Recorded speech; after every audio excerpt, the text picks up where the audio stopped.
Hello. Today I'm going to show you that creationism is true and that evolution has many flaws and mistakes. Theory of evolution and money are root of all evil.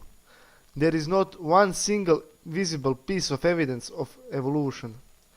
There is the guy on the internet that offers you $50,000 if you give him one visible and touchable piece of evidence of evolution, and the offer stands now for 5 years or so, I think. I'll play you a video and you'll see for yourself how stupid evolutionism is. It's not scientific, it's a religious movement. Evolution is and will be foundation for worldwide communist one world government, aka New World Order. Stalin killed 40 million people because he believed in evolution, and he believed the strongest survived. Stalin starved 20 million people. Evolution is the root of atheism, of communism, Nazism, behaviorism, racism, economic imperialism, militarism, libertarianism, anarchism, and all manner of anti-Christian systems of belief and practice in the world. I'll play a video now.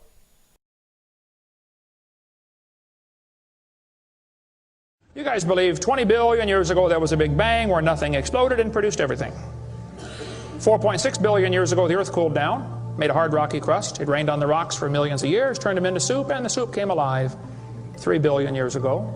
Found somebody to marry, and something to eat, of course, and slowly evolved into everything we see today. There are some lies in our science books. Taught it for 15 years. Even though I'm not teaching it anymore, I still like to study. It's so many neat things to learn. We're going to cover some of that tonight.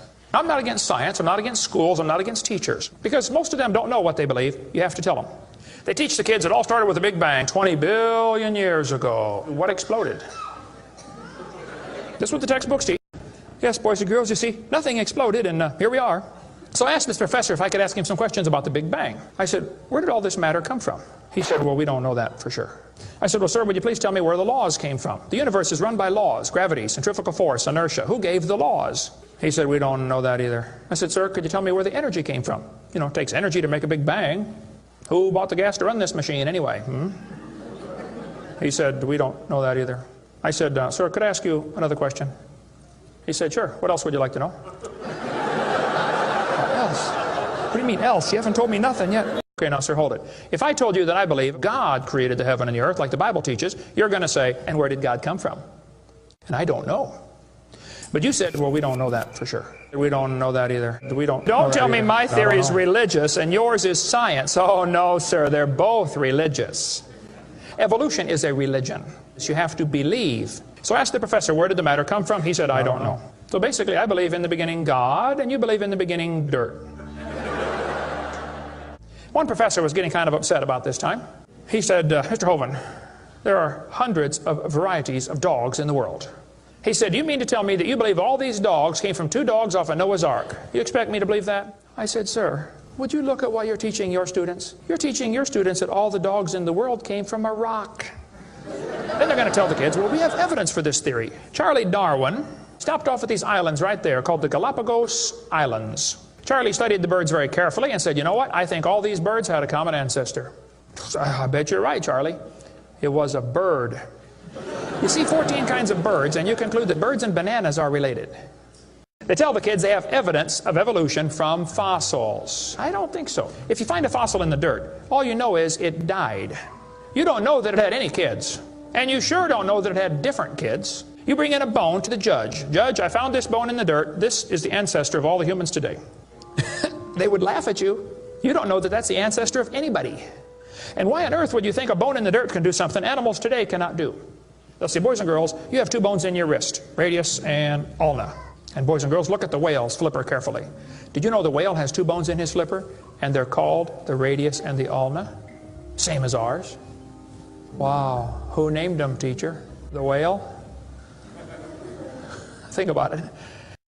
See what's happened, these guys have looked for missing links in the fossil record. They can't find any, and so they say, well, maybe evolution happened so fast it wasn't preserved.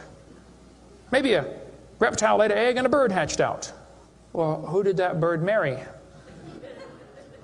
And found a candle burning on the table. And I asked you the question, when was it lit? You say, I don't know, Mr. Hovind, it's burning when I got here. Okay, well then let's do some empirical science. Let's measure the height of the candle. Suppose the candle is 7 inches tall. Who can tell me when it was lit? Okay, nobody. Let's do some more empirical science. Let's measure the rate of burn. Suppose we determine it's burning 1 inch an hour. When was it lit?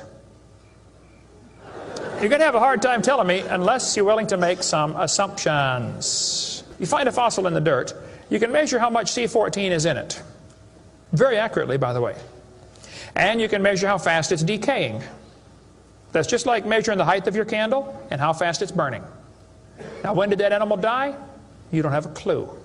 Here's what you ought to consider about carbon dating. Samples of known age, it doesn't work. If it's a sample of unknown age, it is assumed to work.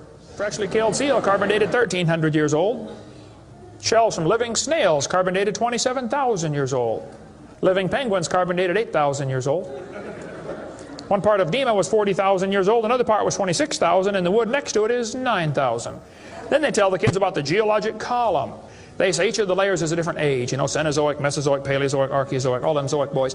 Now, if you get a petrified tree standing up, running through different rock layers, I don't think it's smart to say those layers are vastly different ages.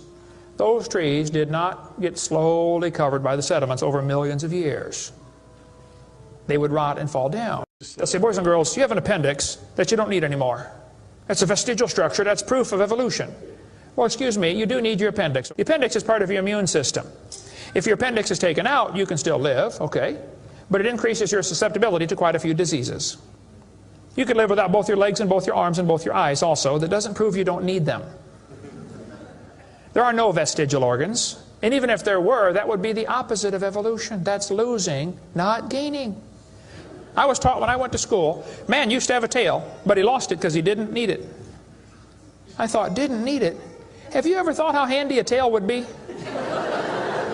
Have you ever come to the door with 2 sacks of groceries? Wouldn't that be nice, man, to be able to grab that door and walk right around and get in it? Lost it because we didn't need it. Man, you could drive the car and tune the radio knob and hold the Coke at the same time. Natural selection doesn't cause any evolution. It makes sure the bad ones don't survive, but it's not going to change it to something else. If you worked in a factory that produced cars and your job was to check for defects, and you caught every single mistake and you rejected it, how long would it take that process to change the car to an airplane? You say it'll never change it. That's my point. The students are taught we have evidence from development. Darwin considered this by far the strongest single class of evidence. This textbook says the human embryo growing in the mother has gills like a fish. Those little folds of skin are not gills. Those little wrinkles under your chin when you're growing up later develop into bones in the ear and glands in the throat. They never have anything to do with breathing. I've seen folks that have 5 or 6 chins and they can't breathe through any of them but the top one. Those are not gill slits. Ernst Haeckel, though, said the turning point in his thinking was when he read Darwin's book. He made huge charts of his posters of his drawings of these embryos and traveled all over Germany and just about by himself converted the Germans to believing in evolution. Haeckel took a drawing of a dog and a human embryo and he changed them to make them look exactly alike. On top are Haeckel's fake drawings. Underneath are actual photographs of what he claimed he was drawing a picture of.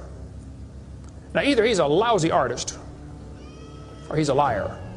Well, it turns out he's a liar. He was convicted of fraud by his own university, proven to be a fraud. But guess what? Haeckel's fake drawings are still used in textbooks in your state right now. It's only been proven wrong 125 years ago. I know it takes a while to get textbooks up to date, but that ought to be plenty of time. Adolf Hitler said, "You let me control the textbooks, I'll control the state." Watch this sentence here carefully. Some kid's doing this for homework tonight. Boys and girls, do you think humans are still evolving? Now, what kind of question is that? Doesn't that question assume that evolution has happened? What if a kid doesn't believe in evolution? How's he supposed to do his homework tonight? That question does not teach him how to think critically. That teaches him what to think, not how to think. And when the kid gets done with this course, he's going to think he knows how to think. But he doesn't. He knows how to be told what to think. Brainwashing at taxpayer expense. They want to use my tax dollars to teach that to your kids in our schools. And that's where the problem comes in. Okay? If you want to believe in the Big Bang, just enjoy yourself, but keep your religion at home.